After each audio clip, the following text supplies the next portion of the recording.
A record rainfall has killed at least 8 people in and around the South Korean capital, Seoul, according to authorities on Tuesday. Torrential rain has knocked out power lines, caused landslides and submerged roads and subways across the capital and in a neighbouring province.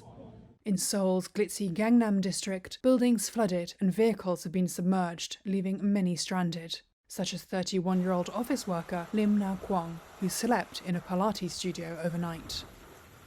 I couldn't believe that I was trapped in a building with 40 other people in the middle of Gangnam district due to floods.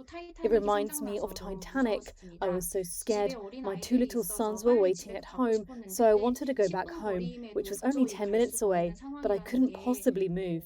The situation was unbelievable. I've finally begun to feel the impact of climate change. All these kinds of situations have been caused by it. Official data shows at least 765 facilities have been damaged, while around 52 highways and roads have been blocked. Hundreds have also been evacuated from their homes.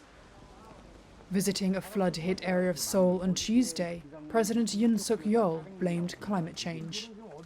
이번 집중호우는 시간당 강수량이 The intense, heavy rain that broke the record for hourly precipitation in Korea's meteorological history is believed to be due to abnormal weather conditions caused by climate change. The government should review the current disaster management system from scratch, taking into account these abnormal weather conditions caused by climate change. 원점에서 재검토해야 합니다. More heavy rain is forecast and is expected to continue until at least Wednesday. Although South Korea often experiences heavy rain during the summer, according to Korea's Meteorological Administration, it's the worst rainfall in decades.